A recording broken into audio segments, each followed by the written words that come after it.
ሰላም ጤና ይስጥልን ወደ ጄኤምኤም ቴሌቪዥን ተመልካቾቻችን ከጄኤምኤም ቴሌቪዥን የጄኤምኤም መረጃዎቻችን ወደ እናንተ የሚደርሱበት ሰዓት ላይ እንገኛለን። በቅድሚያ ማርስ ዜናዎች አገልጋዮችን ማስታጠቅ በሚል ሐሳብ በደቡብ አፍሪካ ለሚገኙ መሪዎች የ3 ቀን ስልጠና ተሰጠ።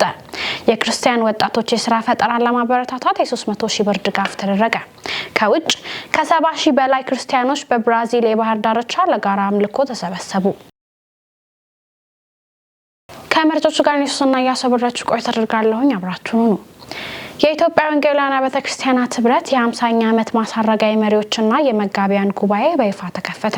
የህብረቱ የቦርድ ሰብሳቢ ፓስተር ደሳለኝ አበበ በመክፈቻ ንግግራቸው የጉባኤ 50 ዓመታትን ያገልግሎት ጉዞን በምስጋና የሚያጠናቅቅና ለቀጣዩ ትውልድ አደራ የሚያስተላልፍ ታሪካዊ አጋጣሚ መሆኑን ገልጸዋል። እኛ በታሪክ መካከል የቆመን ትውልድ ነን፣ ያለፈውን ከሚመጣው ጋር የምናገናኝ ድልድይ ነን በማለት አንድነትን፣ ቅድስናንና የወንጌል እውነትን ለቀጣዩ ትውልድ ማስረከብ የዛሬው ትውልድ ቅዱሱ ኃላፊነት መሆኑን አሳስበዋል። ፓስተር ደሳለኝ ለ50 ዓመታት ህብረቱን በጸሎት በእምነትና በመስዋዕትነት ላገለገሉ የቤተ እምነት አባቶችና እናቶች ምስጋና አቅርበው ጉባኤው ለቤተክርስቲያን አንድነት፣ ለሀገር በረከትና ለክርስቶስ ክብር እንዲያገለግል ጸልየዋል። በኢትዮጵያ ሙሉ ወንጌል አማኞች ቤተክርስቲያን የሰሜን ምዕራብ አዲስ አበባና አካባቢው ክልል ወጣቶችን የማብቃት 3ኛ ዙር ስልጠና አካሄደ። የሰሜን ምዕራብ አዲስ አበባና አካባቢው ክልል ከባርናባስ የወጣት አገልግሎት ጋር በመሆን ወጣቶችን የማብቃት ስልጠና በክልሉ ቢሮ የ3ኛ ዙር ስልጠና ተከናውኗል። ስልጠናው በየወሩ የሚካሄድ ሲሆን ለ1 ዓመት የሚቀጥል መሆኑም ተገልጿል። 3ኛው ዙር ስልጠና በመጋቢ መስፍን የእግዚአብሔርን ሕዝብ መጠበቅ በሚል ርዕስ የተሰጠ ሲሆን ከተለያዩ አጥቢያዎች የተውጣጡ 50 ወጣቶችን በመያዝ ተከናውኗል። የክልሉ የወጣቶችና የልጆች ክፍል ኃላፊ የሆኑት መጋቢ ሽመልስ ጠጂ ለወጣቶች እንኳን ደህና መጣችሁ መልእክት በማስተላለፍ ይህን እድል የሰጣቸውን እግዚአብሔርን አመስግነዋል። እንዲሁም ትምህርቱን በትጋት እስከ መጨረሻ ድረስ እንዲከታተሉ አሳስበዋል። በተጨማሪም የበርናባስ የወጣት አገልግሎት ይህን ትልቅ እድል ወደ ክልሉ ይዞ ስለመጣ በማመስገን ሁልጊዜ ወጣቶችን በመላክ ከክልሉ ጎን የሚቆሙትን አጥቢያዎችን አመስግነዋል። በስልጠናው በብዙ እንደተጠቀሙ ተሳታፊዎች ወጣቶች ገልጸዋል። አገልጋዮችን ማስታጠቅ በሚል ሐሳብ በደቡብ አፍሪካ ለሚገኙ መሪዎች የ3 ቀን ስልጠና ተካሂዷል። በደቡብ አፍሪካ ጆሃንስበርግ የወንጌል አብሳሪዎች ዓለም አቀፍ ቤተክርስቲያን አዘጋጅነት በተሰጠው በዚህ የ3 ቀን ስልጠና በተለያዩ አገልግሎት ዘርፎች ላይ የሚገኙ መሪዎች የ3 ቀናት ስልጠና እንዲያገኙ ተደርጓል። በመድረኩ መጋቢ ተስፋዬ ጋቢሶ መዘምራን የመዝሙር ምንነት እንዲሁም አጠቃላይ ምክሮች ለአጠቃላይ አገልግሎቶች በሚል ሐሳብ እንዲሁም በደቡብ አፍሪካ የወንጌል አብሳሪዎች ዓለም አቀፍ ቤተክርስቲያን ዋና መጋቢና የደቡብ አፍሪካ ወንጌል አማኞች ቤተክርስቲያናት ካውንስል ፕሬዝዳንት ፓስተር ዶክተር ብርሃኑ ታምሬ ስልጠናውን ሰጥተዋል። በመድረኩ ሰልጣኞች ከዚህ ስልጠና በኋላ በተሰማሩበት ዘርፍ እግዚአብሔርን የሚያከብር ለሌሎችም ብርሃን የሚሆን አገልግሎት እንዲያበረክቱ እንደሚጠበቅ ተናግረዋል። እንደ ቤተክርስቲያን እቅድ ወንጌል የሚመሰክሩ ደቀ መዛሙርን የማፍራት እና በደቡብ አፍሪካን ጨምሮ በኢትዮጵያና በሌሎች ዓለሞች የወንጌል ስርጭት ስራዎችን እንደሚሰሩ ይጠበቃል። ከስልጠናው ባሻገር ከሰሞኑ ተከስቶ የነበረው የስደተኛ ጠል እንቅስቃሴ የጾም ጸሎት ተከናውኖ የነበረ ሲሆን እግዚአብሔር በብዙ አቅጣጫ እየጠበቃቸው ነገሮችን ወደ መጥፎ አቅጣጫ ከመቀየራቸው አስቀድሞ ብዙ ጥበቃ እያደረገ ስለሆነ የምስጋና ጸሎትም ተደርጓል። በደቡብ አፍሪካ የምትገኘው የወንጌል አብሳሪዎች ዓለም አቀፍ ቤተክርስቲያን በሀገር ውስጥ በተከሰቱ በሰው ሰራሽና ተፈጥሯዊ አደጋዎች ጊዜ ቀዳሚ ምላሽ በመስጠት ለህዳሴው ግድብ ድጋፍ 500,000 የደቡብ አፍሪካ ራንድ ጀምሮ በቦረና ጨምሮ በተለያዩ አካባቢዎች ድጋፍ የሰጠች ሲሆን በኮሮና ወቅትም ቤተክርስቲያኒቱ ለችግር የተጋለጡ አገልጋዮችን የማገዝ ስራዎችን መስራቷ ተገልጿል። በአሁኑ ወቅትም ከቤተክርስቲያናት ጋር በመተባበር በርካታ ሚሽነሪዎች በተለያዩ የሀገራችን ክፍሎች ተሰማርተው እንዲያገለግሉ ድጋፍ እያደረገች ትገኛለችም ተብሏል። መረጃውን ከቤተክርስቲያኒቱ ሚዲያ ክፍል አገኘ ነው። ታላላቆችን ማክበር በሚል መሪ ቃል በመሪ ብርሃነ መሰረተ ክርስቶስ ቤተክርስቲያን የእውቅና መርሃ ግብር ተካሂዷል። በመሪ ብርሃን መሰረተ ክርስቶስ ቤተክርስቲያን ባሳለፍነው እሁድ ታላላቆችን ማክበር በሚል ቤተክርስቲያኒቱ ስትመሰረት ጀምሮ ለነበሩ አባቶች የእውቅናና የምስጋና ፕሮግራም ተካሂዷል። አቶ ሚሊዮን በለጠ፣ ዶክተር ተስፋጽዮን ደለለው፣ አቶ ሰለሞን ከበደ፣ አቶ መኮንን ደሳለኝ በቤተክርስቲያኒቱ ታሪክ በግንባር ቀደምትነት የሚጠቀሱ እንደሆነ ከመድረኩ ተገልጿል። በተለይ አቶ ሚሊዮን በለጠ የመሰረተ ክርስቶስ ቤተክርስቲያን ስትመሰረት የመጀመሪያው ጸሐፊ የነበሩ ሲሆን 75 ዓመታትን ወደ ኋላ ተጉዘው የመሰረተ ክርስቶስ ስም አወጣጥ ላይ ብዙ ሙግትና ውዝግብ እንደነበር አስታውሰው በመጨረሻም መሰረተ ክርስቶስ የሚለው ስም እንደጸደቀ ይናገራሉ። በነበረው ዝግጅትም መደሰታቸውን በመግለጽ በማክበራቸው የተሰማኝ ደስታ ታላቅ ነው። አመሰግናቸዋለሁ። ስለዚህ ፕሮግራሙ ጥሩ ነበረ። መሰረተ ክርስቶስ ከመጀመሯ በፊት ነበርኩ። ከጀማሪዎቹም አንዱ ነበርኩ። ስም ከማውጣቱ ብጀምር ስም ለምንድን ነው መሰረተ ክርስቶስ ያላት? እንዴት ነው? ስም ስናወጣ ቤተ ክርስቲያናችን መሰረቷ ክርስቶስ መሆኑን እንዲሆን ተመኝተናል እና ማነው መሰረተ ሕይወት የምትባል ቤተ ክርስቲያን ነበረች አዲስ አበባ። ከሳ መሰረተ ሕይወት ከሚለው ተነስተን መሰረተ ክርስቶስ የሚለውን አወጣን። ስሜ ተስፋ ጽዮን ደለለው እባላለሁ። የመሰረተ ክርስቶስ ቤተክርስቲያን አባል ነኝ። የወንጌላውያን አብያተ ክርስቲያናት ህብረት ሲቋቋም የመጀመሪያው ሊቀመንበር ነበርኩ፣ ሰብሳቢ ነበርኩ። የዛሬ ዝግጅት አንገትን ከፍ ሳይሆን ዝቅ የሚያደርግ ነው። ምክንያቱም የተደረገልን ነገር፣ የተሰጠን ክብር አርገንለታል ወይ፣ ሆነንለታል ወይ፣ ቆመንለታል ወይ፣ በቂ ነው ወይ የሚል ራሴን እንድመረምር ያደርገኛል። ግን ምእመኑ አምኖ ናችሁ አድርጋችኋል ብሎ ይህን ምሳሌ አድርጎ ሊናገርና ሊተርክ ስለፈለገ እኛ በደስታ በጣም ደስ ብሎናል። ስላከበሩን እግዚአብሔር ያክብርልን እንላለን። ስሜ ሰለሞን ከበደ ነው የሚባለው። ወደ ጌታ ኢየሱስ ክርስቶስ ከመጣ ወይም ጌታ ኢየሱስ ክርስቶስ ካገኘኝ አሁን 62 ዓመት ሆኖኛል። ይሄ ተሰርቷል፣ ይሄ ሆኗል ብዬ የምቆጥረው አልነበረም። በሰው ዘንድ ግን ደግሞ ቦታ መሰጠቱ እንደ ትልቅ ነገር መቆጠሩ ራሱ ገርሞኛል እና በዚህ መካከል እግዚአብሔር ማረኝ ነው ያልኩት። ለካ መጀመሪያ ስጠራን ይሄን ሁሉ አንተ አይተኸዋል፣ እኛ ግን እንደው ተርፈን ማለፋችን ነበር የምናስበው፣ በጌታ ጸንተን ማለፋችንን ነው የምናስበው እና ሌላው ዋጋ ሲሰጠው ስናይ እንደገና መለስ ብዬ እንዳስብ አደረገኝ እና ለዚህም ያው ሰበቡ ምክንያቱ ራሱ እግዚአብሔር ነው። ስሙ ለዘላለም የከበረ ይሁን። ስሜ ሽመክት በጋሻው ይባላል። የመሪ መሰረተ ክርስቶስ ቤተክርስቲያን የሽማግሌዎች ሰብሳቢ ነኝ። እንግዲህ ዛሬ ያው እንዳያችሁት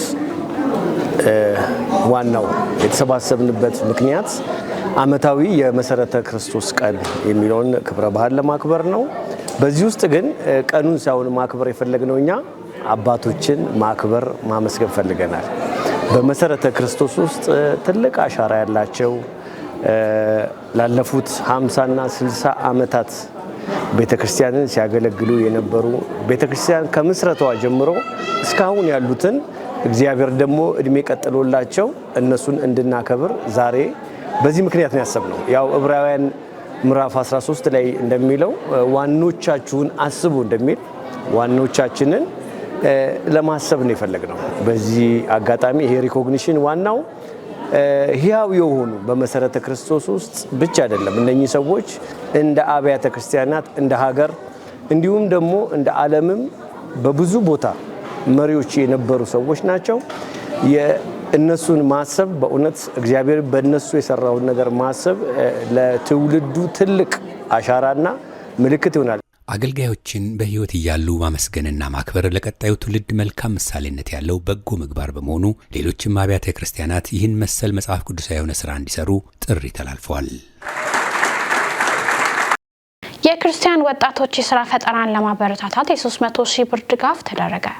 የወንጌላውያን ነጋዴዎች ህብረት ኢቢኤን ወጣቶችን በኢኮኖሚ ለመደገፍና የሥራ ፈጠራ ባህልን ለማሳደግ ከሚያከናውነውና በህብረቱ ትልቅ ትኩረት ከተሰጣቸው ዋና ፕሮግራሞች አንዱ በሆነው ዩዝ ኢምፓወርመንት ፎር ሰክሰስ ወይም የስ ፕሮግራም ለተከታታይ 8 ሳምንታት በቢዝነስና በሥራ ፈጠራ እንዲሁም መጽሐፍ ቅዱሳዊ የሥራ ስነ መለኮት ዙሪያ ሲያሰለጥናቸው የቆያቸውን 20 ወጣቶች አስመርቋል። የምረቃ ስነ ስርዓቱ የተከናወነው ህብረቱ በየ3 ወሩ በሚያዘጋጀው የቁርስና የጸሎት ጊዜ ላይ ሲሆን በዕለቱም ከተሳታፊዎቹ መካከል አዋጭ የቢዝነስ ሐሳብ ላቀረቡ 3 ወጣቶች ለእያንዳንዳቸው 100,000 ብር በድምሩ 300,000 ብር የገንዘብ ማበረታቻ ተበርክቶላቸዋል። ይህንን ወጣቶቹ የጀመሩትን የፈጠራ ስራ ወደ መሬት አውርደው ህልማቸውን እንዲያሳኩ ትልቅ አቅም የሚፈጥረው ልዩ ሽልማት ለተሸላሚዎቹ በክብር ያበረከቱት የኢትዮጵያ ወንጌል አማኞች ቤተክርስቲያናት ካውንስል ምክትል ፕሬዝዳንት ፓስተር ታሪኩ ናቸው። ይህ የወጣቶች ስኬት የቤተክርስቲያን ስኬት ነው ያሉት የኢቢኤን አመራሮች ወጣቶቻቸውን በማሰልጠንና በፋይናንስ በመደገፍ ማህበራዊ ኃላፊነቱን ለመወጣት ህብረቱ ስራውን አጠናክሮ እንደሚቀጥል ገልጸዋል። መረጃው የወንጌላውያን ነጋዴዎች ህብረት ነው። ኪንግደም ፓሽን ሴሚናሪ ከ8 ካምፓሶች 203 ተማሪዎችን አስመረቀ። በኢትዮጵያ ከ90 በላይ ካምፓሶች ያሉትና በምስራቅ አፍሪካ የተስፋፋው የአቃቤ እምነትና የወንጌል ተልእኮ የስነ መለኮት ትምህርት ቤት የሆነው ኪንግደም ፓሽን ሴሚናሪ በማዕከላዊ ምዕራብ በመቀመጫው በሆነችው አምቦ ከተማ ከ8 ካምፓሶቹ 203 ተማሪዎችን በደማቅ ስነ ስርዓት አስመርቋል። ከምረቃው በፊት ተመራቂ ተማሪዎች በአምቦ ከተማ ዋና ዋና መንገዶች በመገኘት የወንጌል ተልእኮ አከናውነው ለብዙ ዜጎች ኢየሱስ ክርስቶስን የማዳን መልእክት አድርሰዋል። ይህም ሴሚናሪ ትምህርትን ከተግባራዊ አገልግሎት ጋር በማጣመር ብቁና ተጽዕኖ ፈጣሪ አገልጋዮችን እንደሚያፈራ የሚያሳይ መሆኑ ተጠቅሷል። በአምቦ ሙሉ ወንጌል አማኞች ቤተክርስቲያን የተካሄደው የምረቃ ስነ ስርዓት የቤተክርስቲያን መሪዎች፣ የሴሚናሪው አመራሮች፣ መምህራን፣ የተመራቂዎች ቤተሰቦች፣ የተለያዩ ተጋባዥ እንግዶችና የማህበረሰብ ተወካዮች በተገኙበት በደማቅ ሁኔታ ተከናውኗል። በስነ ስርዓቱ ወቅት የኪንግደም ፓሽን ሴሚናሪ ሴኔት በምዕራብ ሸዋ፣ በወለጋ፣ በሶማሌ ክልልና በኤርትራ ለ50 ዓመታት በወንጌል አገልግሎት በመንፈሳዊ አመራርና በአገልጋዮች ስልጠና የላቀ አስተዋጽኦ ላበረከቱ ፓስተር ኃይለ ማርያም ደለሳ የክብር ዶክትሬት ዲግሪ በመስጠት እውቅና ሰጥቷቸዋል። ይህ እውቅና ፓስተሩ ለቤተክርስቲያን ለወንጌል ስርጭትና ለመንፈሳዊ መሪዎች ግንባታ ላበረከቱት ረጅም ዘመናዊ አገልግሎት የተሰጠ እውቅና መሆኑን ተገልጿል። በተጨማሪም በትምህርት ውጤትና በምርምር የላቀ አፈጻጸም ላሳዩ ተማሪዎች ልዩ ሽልማቶች፣ የክብር ሜዳሊያዎች፣ ዋንጫዎች ተበርክተዋል። የሴሚናሪው አመራሮች በመግለጫቸው ኪንግደም ፓሽን ሴሚናሪ በመላው ኢትዮጵያ ያሉ ካምፓሶቹን በማጠናከርና በማስፋፋት በመጪዎቹ ዓመታት በሺዎች የሚቆጠሩ ብቁ የወንጌል አገልጋዮችን፣ አስተማሪዎችንና መሪዎችን በማፍራት ለቤተክርስቲያንና ለሀገር የሚያበረክተውን አስተዋጽኦ የበለጠ እንደሚያሳድግ ገልጸዋል። መረጃዎቻችን ተቀጠሉ ናቸው። አሁን ደግሞ ከውጭ ያገኘናቸው መረጃዎችን አልፋለን። የአፍሪካ የወንጌላውያን ማህበር በምርጫ ወቅት ለሰላምና ለፍትህ ጸሎት ጥሪ ያቀረበ።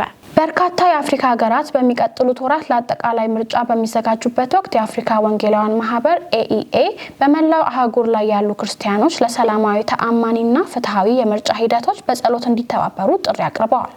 ማህበሩ ጸሎቱን በዛምቢያ እንዲጀምር የተገለጸ ሲሆን አገሪቱም ነሐሴ 13 ቀን 2026 ምርጫ ለማካሄድ መዘጋጀቷ ተነግሯል። ከዚህ በመቀጠል ጋምቢያ፣ ጊኒ ቢሳው፣ ካሜሩንና ደቡብ ሱዳን ከዓመቱ መጨረሻ በፊት ምርጫ የሚያካሂዱ ሲሆን ኤኢኤ ምዕመናን ከምርጫው በፊት፣ የምርጫ ወቅትና ከምርጫው በኋላ ሰላም እንዲሰፍን፣ በምርጫ ተቋማትና በፍርድ ቤቶች ታማኝነት እንዲጠናከር፣ እውነትና በአመጻና በተሳሳተ መረጃ ላይ እንዲያሸንፍ፣ በትህትናና በፍትህ የሚመሩ መሪዎች እንዲመረጡ እንዲሁም ቤተክርስቲያን ታማኝ የትንቢት ምስክር ሆና እንድትቀጥል እንዲጸልዩ አሳስበዋል። ጥሪው በአንደኛ ጢሞቴዎስ ምዕራፍ 2 ከቁጥር 1 እስከ 2 የተጻፈውን በመጀመሪያ ደረጃ ልመና፣ ጸሎት፣ ምልጃና ከምስጋና ለሁሉም ሰዎች ለነገስታትና በስልጣን ላይ ላሉ ሁሉ እንዲደረግ እመክራለሁ የሚለውን የመጽሐፍ ቅዱስ ቃል በመጥቀስ ክርስቲያኖች ለሀገራቸውና ለመሪዎች በቀጣይነት እንዲጸልዩ አበረታቷል። መረጃው የአፍሪካ የወንጌላውያን ማህበር ነው። ከ70,000 በላይ ክርስቲያኖች በብራዚል በባህር ዳርቻ ላይ ለጋራ አምልኮ ተሰበሰቡ። ከ70,000 በላይ ክርስቲያኖች በብራዚል የማናውስ ከተማ በሚገኘው የፓንታ ኔግራ የባህር ዳርቻ ላይ ለታላቅ የህዝብ አምልኮ መርሃ ግብር በማለዳ ተሰብስበዋል። አማንሴር ማናውስ በመባል የሚታወቀው ይህ ዓመታዊ የአምልኮ ዝግጅት ምዕመናንን በባህር ዳርቻው በማሰባሰብ እግዚአብሔርን በመዝሙር በጸሎትና በምስጋና የሚያመልኩበት ነው። የስብሰባው ምስሎችና ቪዲዮዎች በማህበራዊ ሚዲያ በሰፊው ተሰራጭተው ብዙዎችን ያስደነቁ ሲሆን በብራዚል የሚካሄዱ ትልልቅ የህዝብ ክርስቲያናዊ አምልኮች አንዱ መሆኑንም አሳይቷል። ተሳታፊዎች ስብሰባው በብራዚል ውስጥ በጌታ ኢየሱስ ክርስቶስ ላይ ያለው እምነት አሁንም ጠንካራና ህያው መሆኑን የሚያሳይ ምስክርነት መሆኑን ገልጸዋል። መረጃውን ከክርስቲያን ዲቮሽን ፔጅ አገኘ ነው። በመጨረሻም የአውሮፓ ህብረት የማህበራዊ ሚዲያ መተግበሪያዎች ላይ የእድሜ ገደብ ሊያስቀምጥ ነው ተብሏል። የአውሮፓ ህብረት ፕሬዚዳንት ኡርሱላ ቮን ዴር ሊየን የማህበራዊ ሚዲያ መተግበሪያዎችን ለመጠቀም ዝቅተኛ የእድሜ ገደብ ሊቀመጥ ይገባል ብለዋል። ዳንኤል አንተነህ ዝርዝር አለው።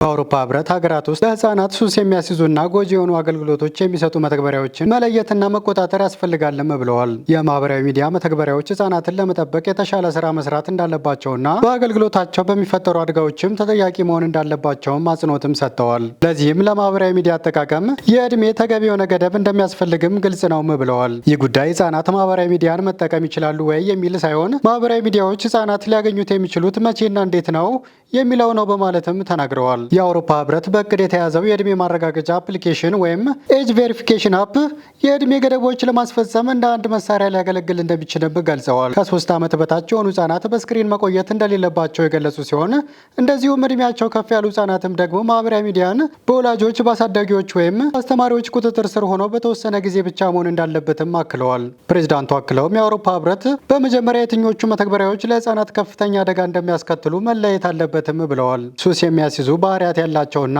ለህፃናት እድሜ የማይመጥኑ ይዘት የሚያቀርቡ መተግበሪያዎችም መለየት ያስፈልጋልም ሲሉም ገልጸዋል። ዘገባው የፍራንስ 24 ነው። ለዛሬ ያዝናቸውን የጄኤምኤም መረጃዎቻችንን ከማጠቃለላችን በፊት ዜናዎቹን እናስሳችሁ። አገልጋዮችን ማስታጠቅ በሚል ሀሳብ በደቡብ አፍሪካ ለሚገኙ መሪዎች የ3 ቀን ስልጠና ተሰጠ። የክርስቲያን ወጣቶች የስራ ፈጠራን ለማበረታታት የ300 ሺህ ብር ድጋፍ ተደረገ። ከውጭ ከ70 ሺህ በላይ ክርስቲያኖች በብራዚል የባህር ዳርቻ ለጋራ አምልኮ ተሰበሰቡ። ለዕለቱ የነበሩን የጄኤምኤም መረጃዎቻችን ይመስል ነበር። እኔ ስስና ያሱ መረጃዎችን ወደ እናንተ ያደረስኩኝ አብሬያችሁ ቆይታ አደረኩኝ። መረጃዎችን ያዘጋጁላችሁ ደግሞ ዳንኤል አንተነህና ነጻነት ተቆማ ነበሩ።